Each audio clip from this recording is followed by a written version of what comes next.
vean que el Blue Sky no es solamente para localizar el conducto, no solamente es para colocar implantes, que lo van a ver en un curso posterior, sino que también lo podemos utilizar en nuestra práctica diaria, ¿no? Entonces, el tema de la tomografía computarizada lo hemos delineado la vez anterior, hemos dicho que forma parte de la radiología o de la imagenología no convencional, en donde las imágenes ya se encuentran digitalizadas, ¿no? Dentro de estas tenemos a la tomografía computarizada, la ecografía, la gammagrafía, tenemos también a la resonancia magnética nuclear y cualquier estudio, ¿no? Cualquier tipo de estudio que aparezca en el futuro, en donde claro, se trabaje con imágenes digitalizadas, información digitalizada, ¿no? Entonces, además, tenemos que recordar al doctor, una doctora, al ingeniero Godfrey Hounsfield, ganador del Premio Nobel de Fisiología, que es el equivalente al Premio Nobel de Medicina, por ser el director, el jefe del grupo de investigadores que inventó la tomografía computarizada hacia fines de la década de los 70 del siglo anterior, ¿no? Esto le quiero significar, yo ingresé a la universidad en el 79, cuando recién la tomografía computarizada había aparecido. A mí no me enseñaron absolutamente nada de tomografía computarizada, porque el primer equipo que llegó al Perú de tomografía computarizada fue el Hospital Rebagliati en el año 1984, me parece, y después en el Hospital Militar en el 85, y donde yo trabajaba en la policía llegó en el año 86, ¿no? Entonces, yo he conocido esto ya de una manera posterior, ¿no? Esto nos cambió la vida, ¿no? Porque antes de la tomografía no podíamos ver dentro del cráneo, y para eso se inventó, acá está Hounsfield Sir, porque me dieron el título de Lord, ¿no? En mérito a este invento. En el lado izquierdo está el prototipo, la máquina que él elaboró con un equipo de ingenieros para inventar la tomografía, y luego aparece en el lado derecho con el primer tomógrafo computarizado comercialmente hablando, ¿no? Que fue fabricado por una empresa británica también, que fue la empresa EMI. Tenemos también que recordar, un repaso de la clase anterior rápido, que cuando hablamos de radiología y hacemos la vista por planos, cuando hace rayos X, se emite en forma de adelante hacia atrás o de atrás hacia adelante, estamos hablando de un corte, perdón, de una radiografía frontal, ¿no? Frontal antero-posterior o posterior-antero sigue siendo frontal. Lateral cuando la incidencia es desde el lado derecho o izquierdo, de un lado, y axial cuando es acá de abajo de arriba, es decir, paralela al eje axial del cuerpo, que es la columna vertebral, ¿no? Todo tiene su razón. Y acá tenemos arriba una radiografía frontal, abajo una radiografía axial, y a la derecha una radiografía lateral, que también se usa en cefalometría. En cambio, en tomografía usamos otra terminología. No decimos frontal, como se ve arriba en la imagen de aquí, donde estoy señalando con el puntero, se dice coronal, ¿no? Se dice coronal porque la reconstrucción se hace paralela, o se hizo paralela a la sutura coronal. Entonces se llama corte coronal por reconstrucción coronal. Abajo se ve un corte axial que sigue llamándose axial, y a la derecha vemos un corte, este es un corte sagital, o sea, lateral, en donde decimos sagital porque la reconstrucción se hace paralela a la sutura sagital. Entonces las suturas han sido parte de las reconstrucciones, y eso ha sido tomado en cuenta para la terminología, ¿no? Y también recuerda que le dije, en tomografía no existen imágenes radiolúcidas ni radiopacas. Lo que existe son imágenes hiperdensas o hipodensas. Hiperdensas, que son más densas que el agua, hipodensas menos densas que el agua, ¿no? A diferencia de la radiografía, que hablamos de imágenes radiolúcidas y radiopacas, ¿no? Entonces, hasta aquí es un resumen de la clase anterior, ¿no? Para poder comprender mejor, y ahora ya ustedes lo entienden, porque ya saben utilizar, o han comenzado a aprender a utilizar la tomografía, ¿no? Como es el Blue Sky, es una tomografía al final de cuentas, ¿no? Entonces, en la tomografía a nivel de maxilares, a nivel de la cara, a nivel del cuello, se utiliza para estos grupos de patologías, ¿no? Para ver patologías bucales, dentales, maxilares, ¿no? Hay que recordar que existen dos tipos de tomografía, ¿no? La tomografía que más usamos en odontología es una que tiene un cabezal que utiliza un ascónico abierto, que se llama el CONBIN, ¿no? Por eso a veces se dice mal tomografía CONBIN, en realidad es una tomografía computarizada volumétrica, así se llama, ¿no? Y la otra tomografía que existe es la tomografía computarizada multicorte, ¿no? Que es la que usan los médicos. Y los médicos lo utilizan porque pueden ver tejidos duros y tejidos blandos. Nosotros no vemos tejidos blandos, solamente vemos tejidos duros, porque lo que nos interesa, el uso que le damos principalmente es para ver patología de los dientes, patología de los maxilares, ver tamaño de los huesos para poner implantes y cosas así, ¿no? Pero si queremos ver las glándulas salivales, por ejemplo, tendríamos que pedir una tomografía multicorte, ¿no? Entonces ustedes dirán, ¿por qué se utiliza en odontología la volumétrica, o sea, la Combin, si no permite ver, si es más limitada, porque solamente permite ver tejidos duros? La razón es que la tomografía volumétrica, o sea, la Combin, hace mayor cantidad de cortes o tajaditas, como se dice, en la cabeza para poder estudiar. Por lo tanto, las imágenes que se reconstruyen tienen mayor resolución o tienen mayor cantidad de megapíxeles por milímetro cuadrado, ¿no? De tal manera que las imágenes que se ven en la tomografía volumétrica son más exactas que aquellas que ven, perdón, los médicos cuando piden su tomografía multicorte porque quieren ver el abdomen, el tórax, el corazón, qué sé yo, ¿no? Entonces, es una diferencia fundamental. En la tomografía volumétrica, o sea, la Combin, también se utiliza menos radiación que en una tomografía multicorte, ¿no? Queremos ver los pulmones del paciente porque ha tenido COVID, le toman la multicorte, ¿no? No le toman la Combin. Y así, entonces en odontología vamos a hablar fundamentalmente de la Combin, ¿no? De la tomografía volumétrica, porque es aquella que nos permite ver cada uno de estos grupos de enfermedades, ¿no? Localizar dientes retenidos, lo que ustedes han hecho, determinar o localizar el trayecto del conducto dentario inferior, porque quieren ver el tamaño del hueso, porque van a poner implantes, no quieren destruir o lesionar el pan dentario inferior, o porque van a extraer un diente retenido, una tercera molar o un premolar inferior, y no quieren lesionar el conducto dentario inferior, quieren ver cuál es la relación con el conducto dentario inferior, etcétera, etcétera, etcétera, ¿no? También vamos a ver una secuencia de casos con fracaso endodóntico, y al hablar de fracaso, no estoy hablando mal de nadie, ¿no? El fracaso se dice cuando en endodoncia, pese a que se ha hecho una endodoncia técnicamente bien hecha, ha sido imposible eliminar todas las bacterias que están infectando el conducto radicular. Entonces, pese a que se ha obturado muy bien el conducto, continúa la infección y requiere o de un retratamiento o requiere de una apicectomía u otros tratamientos, ¿no? Pero fracaso se dice cuando la endodoncia no es suficiente para eliminar toda la infección dentro del conducto radicular y sus alrededores, en este caso la región periapical, ¿no? Y también en implantología, eso no lo vamos a desarrollar porque implantología ya es parte de otro curso, es parte de otra asignatura, ¿no? Vamos a ver primero el primer grupo, decía patologías dentales y maxilares, ¿no? Cuando decimos ver patologías dentales y maxilares, decimos, vamos a ver dientes deformes o dismórficos, vamos a ver infecciones del seno maxilar alrededor de los dientes, vamos a ver las patologías del ATM, pero siempre y cuando veamos solamente el cóndilo, no vemos la cápsula articular, no vemos los ligamentos, no vemos el menisco articular. Eso no se ve en la tomografía, eso se ve en la resonancia magnética nuclear, eso sí hay que tenerlo bien claro. Vamos a ver algunos casos de quistes y tumores en donde la tomografía computarizada, cuando digo computarizada me estoy refiriendo a la COMBI, ¿no? Nos va a servir para ayudarnos en el diagnóstico y el tratamiento que vamos a hacer posteriormente. Y finalmente también para evaluar pacientes que tienen cáncer, siempre y cuando este cáncer se haya extendido a los tejidos duros, ¿no? Aquí vemos, por ejemplo, una premolar en una tomografía computarizada, un corte sagital de perfil, ¿no? En donde se ve una doble dilaceración de la raíz de este premolar, ¿no? Obviamente ese no es el problema ha sido la primera premolar que está con un espigomuño y una lesión, ¿no? Pero un hallazgo ha sido ver un diente dismórfico. También esta tomografía nos permite ver en este caso la forma que tiene el piso del seno maxilar, cosa que no lo podemos ver con ese detalle en una radiografía, ¿no? Y también vemos que el volumen de hueso cortical en el ápice del diente, que es el límite entre el ápice del hueso maxilar y el piso del seno maxilar. Entonces, todo eso vemos con suma claridad en esta tomografía computarizada sagital. Entonces, otro caso donde acá abajo a la izquierda vemos un corte sagital donde hay un premolar que están indicando su extracción.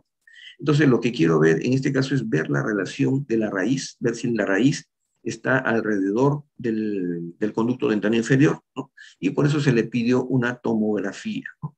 Acá se ha hecho un estudio una evaluación con un estudio que no es ¿cómo se llama? El Blue Sky, por eso que la imagen es menos exacta, es menos precisa, pero aún sí es bastante cercana, donde se ve que el conducto dentario, pues, no está siendo envuelto por la raíz del diente y por lo tanto no existe problema para extraer ese diente, ¿no? Y además también hay otra situación clínica en este otro corte de la derecha, que es un corte coronal, o sea, de frente, donde dice oral, por defecto es lingual, y el otro lado es vestibular, Es un corte que he buscado exactamente a nivel del conducto mentoniano y el agujero mentoniano, que ustedes ya lo reconocen inmediatamente, ¿no? Entonces, tenemos que familiarizarnos con las imágenes y la verdad que lo que es interpretación tomográfica es full anatomía, ¿no? Pura anatomía, anatomía pura. ¿Conocen anatomía? La tomografía es sumamente sencilla de leer, sumamente fácil de interpretar. Aquí lo que ha ocurrido es que durante la endodoncia, ¿no? El tratamiento endodóntico de la premolar, del segundo premolar, en algún momento el doctor o la doctora apretó con demasiada fuerza la aguja dental que contenía hipoclorito de sodio y había sobreinstrumentado. Entonces el líquido atravesó el piso del seno maxilar e invadió el seno, ¿no? Entonces la paciente sintió un olor a lejía en la nariz en ese momento y lo que ocurrió fue pues que el líquido, en este caso el hipoclorito, provocó una necrosis en la mucosa del piso sinusal, ¿no? Y acá la tomografía sagital abajo a la izquierda, estamos viendo que hay un contenido dentro del seno, porque el seno maxilar tiene forma ondeante, ondulante, ¿no?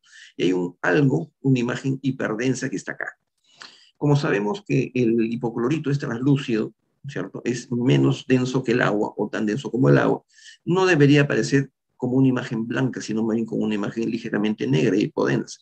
Entonces, como esta imagen es hiperdensa, la lectura o interpretación es que esto es sangre, ¿no? Es decir, al momento que presionaron demasiado con la jeringa llena de hipoclorito, el hipoclorito ingresó al seno maxilar y se produjo una hemorragia en algún vaso del piso del seno maxilar, ¿no? Que se va a reabsorber con las semanas, pero esto es lo que estamos viendo en este caso, para esto nos ayuda la tomografía computarizada, ¿no? Este es un paciente al que yo le había operado de un quiste dentígeno hacía años y vino para un control solamente para ver cuál era la posición que tenía y el tamaño que tenía, en este caso, el, eh, el premolar, ¿no?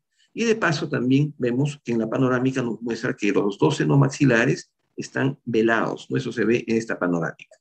Y cuando vemos la tomografía, arriba del corte axial, encontramos que efectivamente los dos senos maxilares están velados porque existe una masa inflamatoria, porque este paciente tenía, a pesar de los 11 o 12 años que tenía, ya era portador de una sinusitis maxilar bilateral, ¿no? Por eso es que la tomografía ha sido contundente para el diagnóstico de la sinusitis, por el cual no vino el paciente, pero porque él venía para ver cómo estaba, en qué posición estaba el premolar, ¿no? Este es otro paciente, este es un señor ya de 50 y tantos años de edad, ¿no? Que venía de Sayán, al norte de Lima, la Sierra de Lima, y tenía una movilidad de todos los dientes desde la pieza 2.1 hasta la 2.7, 2.8, que es la que 3.7, es decir, todos los dientes de esa hemiarcada, ¿no? Y no solamente se movían los dientes, sino todo el hueso maxilar estaba bailando literalmente. Entonces se le pidió una tomografía y que se ve en la tomografía frontal, o sea, coronal arriba, ¿no? Y a la derecha, abajo, vemos el corte axial. En el lado izquierdo vemos que el seno maxilar está totalmente velado, ¿no? Eso ya es evidente, es una sinusitis marcada, ¿no? Además tiene el tabique nasal desviado, tiene la mucosa nasal hipertrófica, la mucosa nasal no se debería ver. Si se ve es porque hay una inflamación o una infección crónica y los cornetes también están agrandados, están hipertróficos. Entonces el paciente tiene una sinusitis severa de todo el maxilar, seno maxilar del lado izquierdo. Vamos a hacer esto porque sea. Ya está. Este es un paciente más bien cuya tomografía axial, esta es una tomografía volumétrica, perdón, esta es una multicorte, muestra que el seno maxilar izquierdo y el seno maxilar derecho están ocupados por una masa y el tabique nasal está desviado hacia el lado derecho, ¿no? Porque estamos viendo al paciente desde abajo. Esta masa que está aquí es un carcinoma, ¿no? El diagnóstico no se hace tomográficamente, pero sabemos que por la biopsia que se ha hecho es un carcinoma. En este caso la tomografía se ha utilizado para ver la extensión de la lesión, ¿no? Entonces, también nos permite ver anatómicamente otras regiones que tenemos que nosotros familiarizarnos más allá o además de los dientes, además de los maxilares. Ver el seno maxilar, ver el tabique nasal, ver los cornetes nasales, ver los senos maxilares, arriba los senos frontales, etcétera, ¿no? Tenemos que ver anatómicamente para poderlo interpretar. Para eso nos sirve la tomografía computarizada, ¿no? El segundo grupo de patologías para lo cual podemos utilizar o indicar la tomografía en estos tiempos es localizar tanto cualquier diente retenido,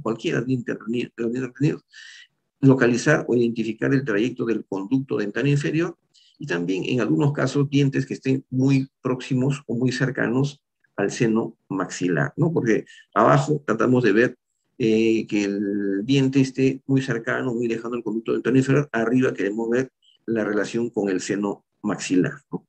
Entonces acá vemos, por ejemplo, un canino, es una tomografía de corte sagital, estamos viendo el paciente de perfil, y vemos la forma característica del incisivo central, y este canino, de la corona del canino, se encuentra francamente tirada hacia el lado palatino. Es decir, si tuviéramos que extraer este diente, arriba a la izquierda, acá un poco chiquita está la imagen tridimensional, la 3D, se ve que el canino pues está más cerca a la cara palatina y de ser extraído tendríamos que abordar esto por el lado palatino. Entonces es de suma utilidad en estos casos como diagnóstico para el abordaje para la extracción de cualquier diente retenido que se pueda presentar, ¿no?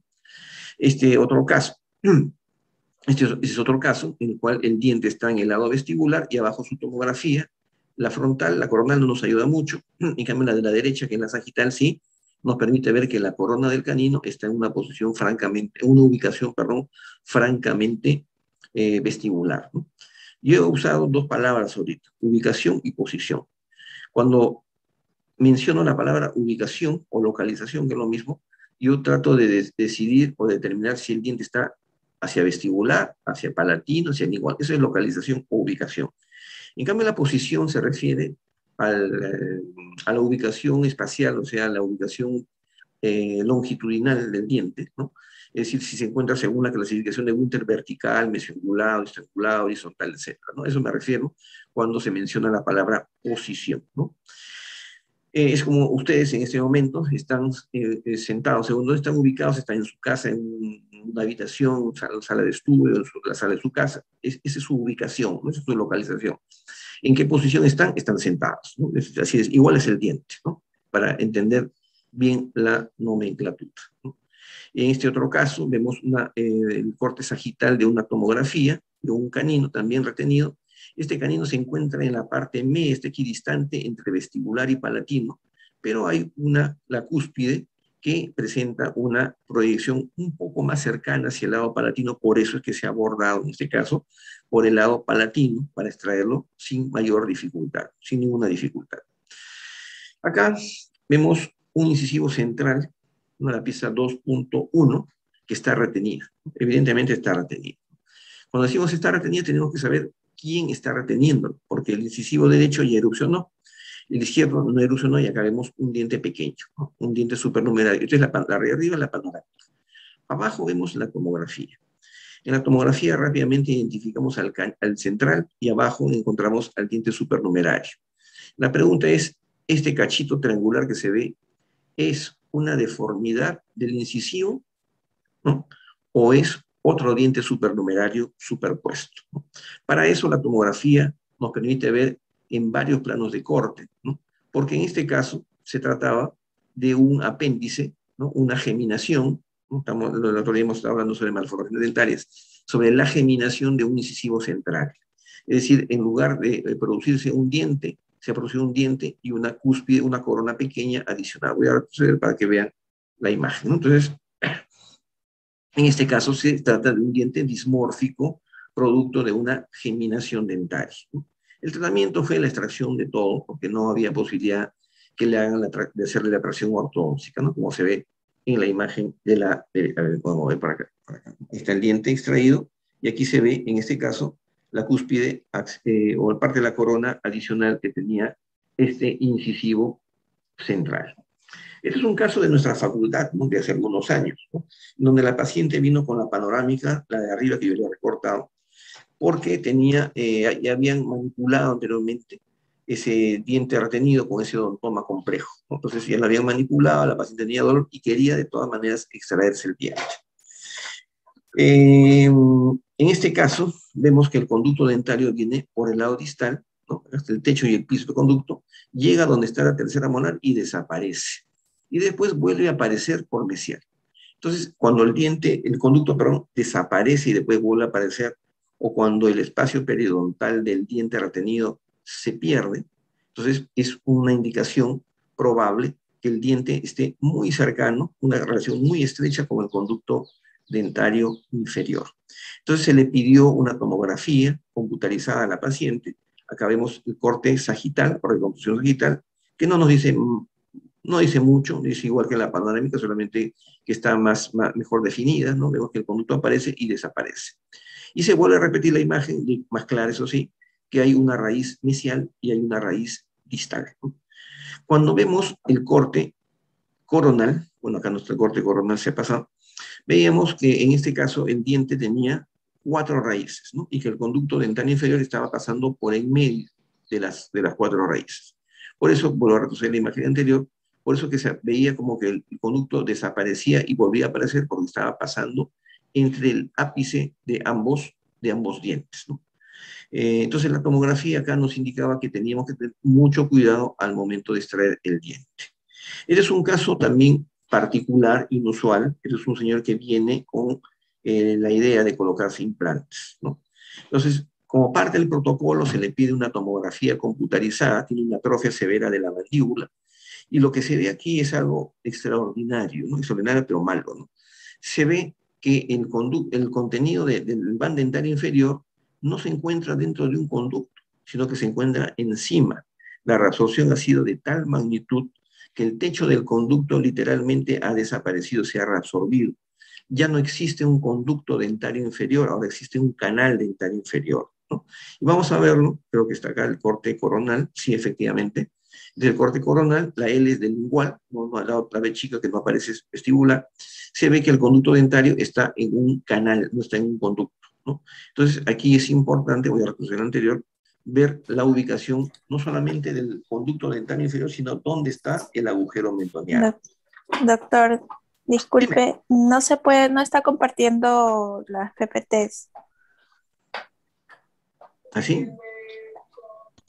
Yo sí veo sus PPTs, doctor. Sí se ve. ¿Sí? Sí, Se ve. sí, sí, Ah, se ya, ve. entonces sí. Sí, Ah, porque entonces es mi internet. sí, porque no estoy compartiendo pantalla, ojo, sino está en una opción Ujú. en donde las imágenes están como fondo de la imagen. Ah, ok. Sí, sí, sí, sí. Ah, Algo debe estar ya, pasando. doctor. Sí, revisa todo. Y si no te pasamos la copia, no hay ningún problema. Ya, La Doctor, grabación. gracias. ¿Ya? No, pero está bien, Edith. usted está señalando, porque su puntero sí no lo vemos cuando usted indica, no se ve su puntero. Ah, ya, ya, ya, ya. De todas maneras, les voy a explicar en palabras. Aquí el conducto dentario inferior está superficial, ¿cierto? O sea, no hay conducto dentario inferior. Aquí hay canal dentario inferior porque el techo del conducto dentario inferior ha desaparecido, se ha reabsorbido. Y lo que vemos a nivel de la pieza 3.5 y 4.5 es la emergencia del conducto del agujero lo que sería el agujero mentoniano. Entonces, la terminación, el penacho vestibular del mentoniano, no está abajo, como decimos, está en el ápice de los premolares inferiores. Como cuando no hay dientes, todo el hueso se ha reabsorbido y prácticamente los conductos, los agujeros mentonianos están encima del reborde, ¿no? Por eso que hay que tener mucho cuidado en determinar, para eso nos sirve la tomografía, dónde está el conducto dentario inferior, como ustedes ya lo han hecho en su video, y también dónde está el conducto mentoniano y dónde está el agujero mentoniano, que son 2 cosas o 3 cosas totalmente diferentes, ¿no? El agujero es la salida, pero el conducto está en el trayecto. Es decir, en cirugía no solamente es suficiente con saber dónde está el agujero, sino tenemos que saber por dónde viene el conducto. Ustedes se han dado cuenta, la mayoría de ustedes ha hecho su trabajo, su video, y se ha dado cuenta que el conducto dentario en la tomografía en la cual han trabajado, en uno de los lados tiene lo que se llama un loop, ¿no? Es decir, un aro. El conducto mentoniano no sale recto, sino sale dando una media curva. Eso se llama un loop, ¿no? Y el paciente puede tener un loop en el lado derecho y no en el lado izquierdo, o lo puede tener bilateral. Entonces, por eso es importante identificar el trayecto del conducto dentario inferior. En este caso, la tomografía nos decía, si usted le va a poner implantes, póngale implantes solo hasta la pieza 4.4, ¿no? Porque más atrás no se puede. Y si va a ser un colgajo, no puede hacer un colgajo hacia la 3.5 porque va a cortar o vamos a cortar el nervio mentoniano y el paciente va a quedar con parestesia, ¿no? Entonces, ese es el mensaje que nos da, en este caso, la tomografía computarizada, ¿no? Entonces, esta es una vista coronal, o sea, frontal, sería el coronal, de la zona 3.5, 3.6, 3.7, tanto en el lado derecho como en el lado izquierdo, donde se corrobora dos cosas. Primero, que hay un canal dentario inferior, no hay un conducto, y además la cantidad de hueso medular es ínfima realmente, ¿no? Entonces, eso es parte del diagnóstico en la tomografía. Y después, acá me voy a tener algunos minutos porque esto sí me parece importante, ¿no? Es el uso de la tomografía para el diagnóstico de dientes con fracaso endodóntico, ¿no?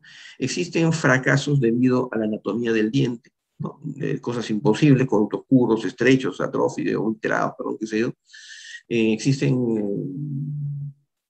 fracasos debido a la patología pulpar preexistente, ¿no? Una infección tan severa que el endodoncista no ha podido eliminar toda la infección de todos los conductos radiculares que existen, porque nosotros en endodoncia se partía del supuesto, un supuesto equivocado, que el diente tiene un conducto principal, ¿no es cierto? Y conductos accesorios, pero obturando y limpiando el principal es suficiente. No es así, ¿no? Se ha visto ya con estudios tomográficos de diferente calidad, ¿no? De diferente grado de precisión, que no existe un conducto radicular, un conducto principal, existen varios conductos principales y que existen decenas de conductos secundarios, ¿no? De tal manera, pues, que el tratamiento endodóntico no garantiza necesariamente, o la instrumentación adecuada no garantiza, pero que los profesores de endodoncia están llevando endodoncia, no garantiza el éxito, ¿no? Lo que permite no tener seguridad, pero mayor certeza de que el tratamiento va a ser más adecuado, es el uso de sistemas irrigantes, las soluciones desinfectantes, o antisépticas, en todo caso el término, que usan en endodoncia para lavar y limpiar los conductos en aquellos sitios donde el instrumento, el escariador, la lima no llega, ¿no? Entonces, pese a ello, pese a que puedan tener una pulcritud y un detalle finísimo para hacer la endodoncia, a veces sucede que casi el 25% de las endodoncias fracasan, ¿no? Y fracasan no porque estén necesariamente mal hechas, algunas sí están mal hechas, ¿no? Sino por diferentes razones que no permiten que el endodoncista elimine la infección de todos los conductos radiculares, ¿no? Eso se ha visto a raíz de los estudios en la tomografía. Entonces, cuando por lo menos viene a mi consulta un paciente, yo hago solamente cirugía de implantes, ¿no? En la consulta privada, no hago otra cosa. Me viene un paciente porque ha fracasado una endodoncia y me piden una opinión, yo inmediatamente lo que hago es pedirle una tomografía, ¿no? Ya van a haber unos casos muy simpáticos que le va a servir de referencia y son contundentes para demostrar que la tomografía sí es importante en estos casos, ¿no? Como dice acá, ¿en qué casos? Cuando hay lesiones apicales muy grandes, queremos saber hasta dónde se extiende, muy cerca de la nariz, al seno maxilar, para ver fractura dentaria es contundente, no se ve lo que no se ve en la panorámica, no se ve en la periódica, se ve claramente en la tomografía, ¿no? Ver perforaciones y falsas vías, sobreobturaciones de conductos, ayer le mostré un caso que solucioné el día de ayer en la tarde, espigos muñones, o sea, pernos muñones que están mal posicionados, han sido mal trabajados y están en una posición totalmente atípica. El término elegantes distópicos está fuera de su sitio, pero nunca debieron estar ahí, ¿no? Y vamos a ver entonces algunos casos. Esta paciente tiene una pieza 2.1 con una corona de larga data y ha aparecido una fístula por el lado vestibular. Esta es su radiografía panorámica y acá se ve un exceso, un excedente de material de obturación que se ha ido más allá del ápice, hay una sobreobturación, ¿no? Entonces lo que queremos ver es si vale la pena o no vale la pena hacer un tratamiento de endodoncia. Caramba, no está en la foto. Bueno, este es otro paciente en el cual se ve la tomografía computarizada, esta es la tomografía computarizada así de este diente, que tenía una fractura en el tercio medio de la raíz y otra fractura en el tercio cervical, ¿no? Entonces, se ve clarísima la fractura en este paciente. En este otro caso vemos la panorámica arriba y abajo vemos el corte sagital de la tomografía, ¿no? Que se ve una fractura radicular debido a que el espigo muñón durante mucho tiempo estuvo en una posición fuera de su lugar, ¿no? Y tanto va cántaro al agua que se rompe, ¿no? Entonces finalmente se produjo una fractura del diente a nivel coronal.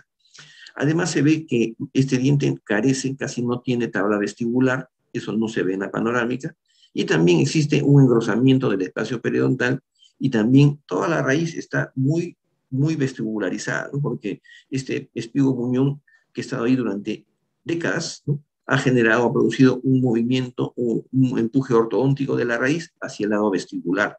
Entonces, esta raíz está demasiado vestibularizada. Cuando hagamos la extracción nos vamos a quedar sin tabla vestibular. Entonces el diagnóstico es el de una pérdida de la tabla ósea vestibular que va a requerir de una reconstrucción ósea, algo de repente un poquito más complicado, ¿no? Pero es necesario, ¿no? Y eso nos dice quién, la tomografía computarizada. Yo le puedo hacer el tratamiento de endodoncia, pero voy a fracasar, ¿no?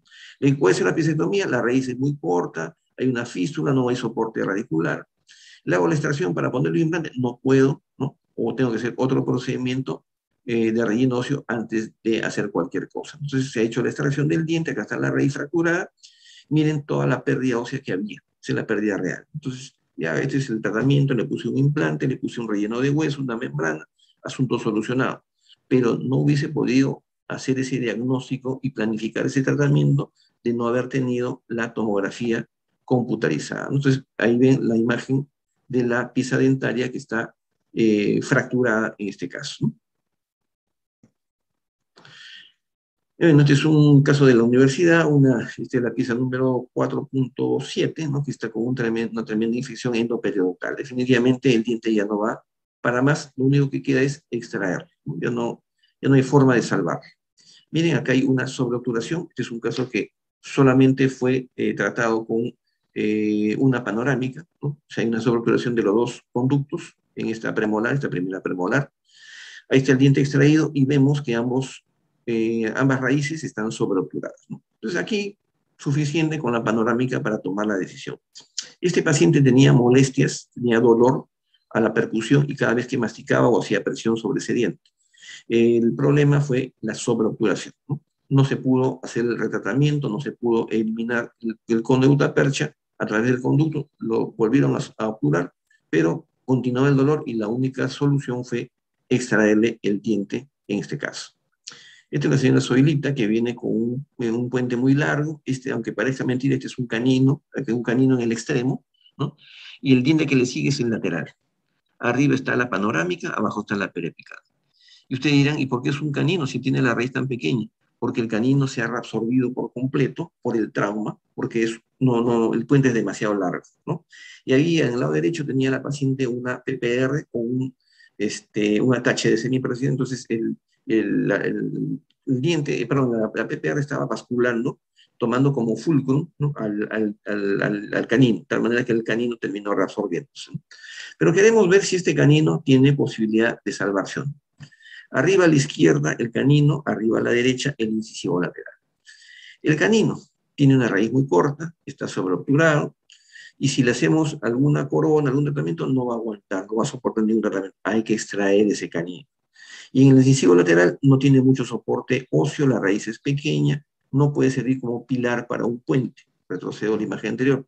Los dientes fueron extraídos. Entonces el paciente quedó con una brecha muy larga que fue subsanada, que fue rehabilitada con prótesis sobre implante, ¿no? Se le puso hasta 7 implantes a esta persona, a esta señora.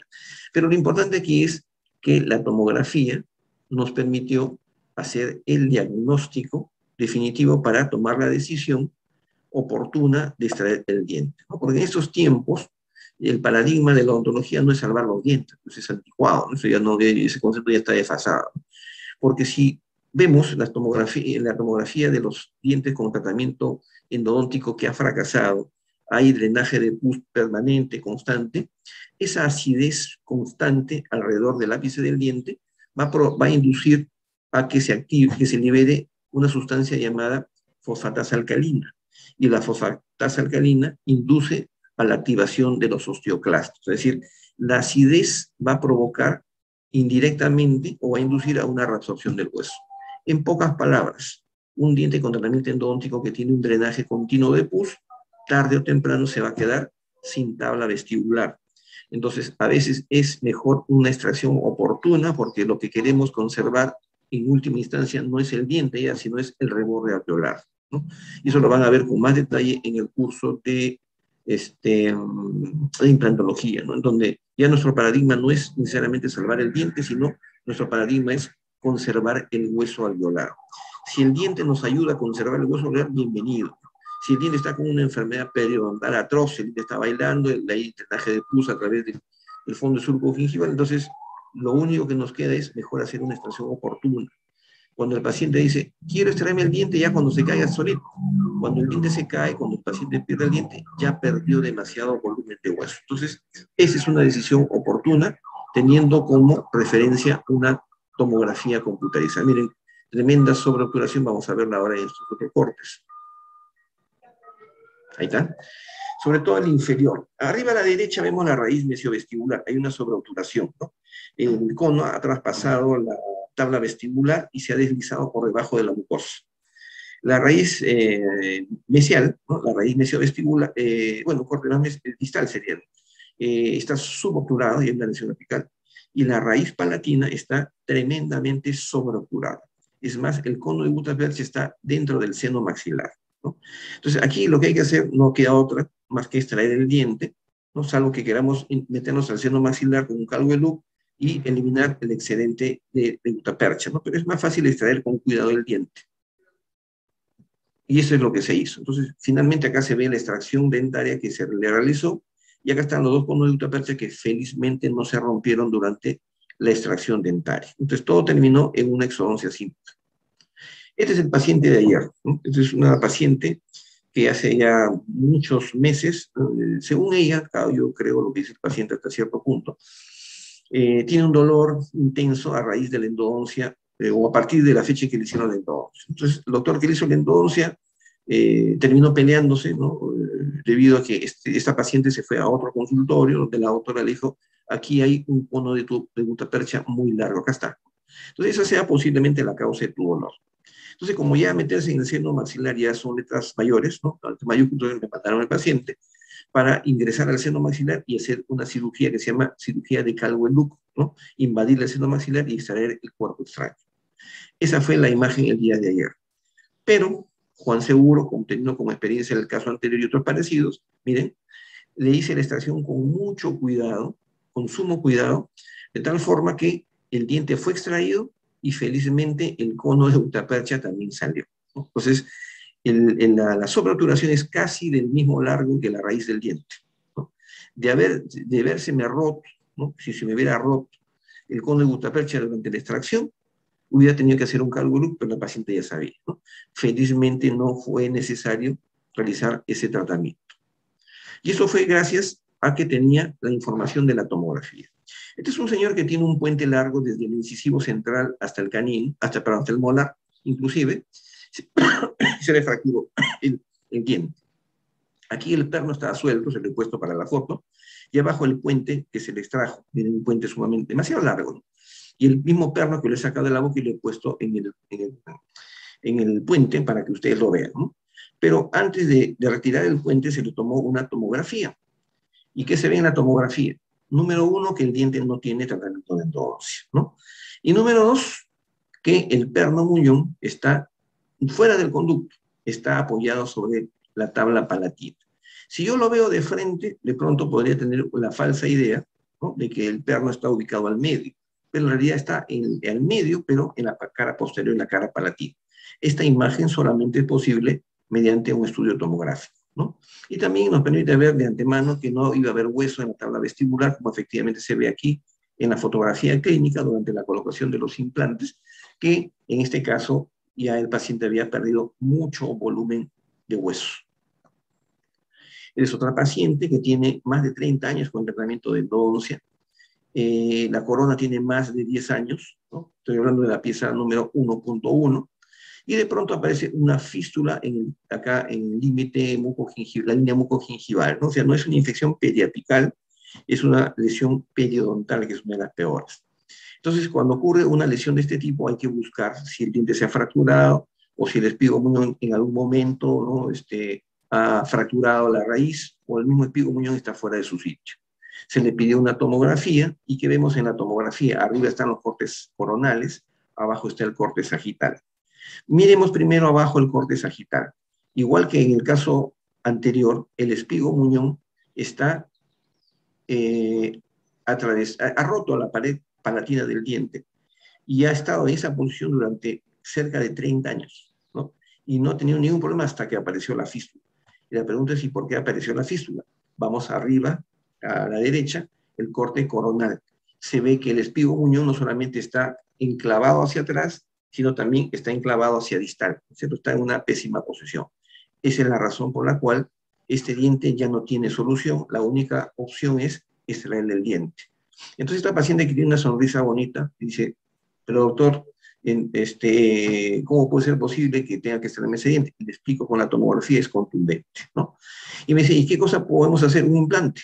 No se puede poner un implante porque no hay tabla vestibular. Usted ha perdido demasiado volumen de hueso. Vamos a tener que hacerle, le puede hacer extracción, va a quedar un hueco, una regeneración ósea, ¿no? Que es parte ya de otro tema. Y para terminar, ¿para qué sirve también la tomografía? La tomografía se usa en implantología para ver el tamaño del hueso y para ver algunas otras patologías sinusales que de repente podamos encontrar en el camino, ¿no? De esto van a hablar más ampliamente en el curso de implantología, o sea, acá solamente le menciono que la tomografía sirve para medir el tamaño y el volumen del hueso. Ahora todo se hace con planificación digital con Blue Sky, pero igual en algún momento hay que medir el tamaño del hueso. Ya ustedes están en condiciones, abren su Blue Sky y en la parte de arriba a la derecha hay una reglita, y esa reglita sirve para medir la altura y el ancho de cualquier estructura, en este caso del reborde residual. Y solamente como ejemplo, cuando se ponen implantes sin estudio tomográfico, ocurren cosas como estas, ¿no? Miren, este es un modelo de estudio donde los implantes están en vestibular muy altos, y si lo ven de perfil parecen dos cuernos, ¿no? O varios cuernos que le han puesto al paciente. Entonces, esto se evita, o hay que evitar, haciendo un estudio tomográfico adecuado, ¿no? Entonces, en resumen, conclusión de todo esto, vamos a tener que la mejor tomografía es la que vemos en la boca del paciente, ¿no? Esto me dijo un profesor hace muchos años cuando era estudiante. Me dijo, Raúl, ¿sabes qué? La mejor radiografía, por ese entonces no había tomografía, la mejor radiografía es la que ves en la boca del paciente. Perfecto, doctor, muchas gracias por el consejo. Cuando apareció la tomografía dije, bueno, este viejito, como dicen ahora, ya fue, ¿no? Este profesor ya fue. Porque ahora hay tomografía, ahora podemos ver cualquier cosa, ¿no?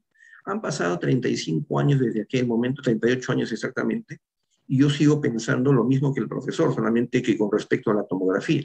La tomografía no es perfecta, es más exacta, pero no es perfecta.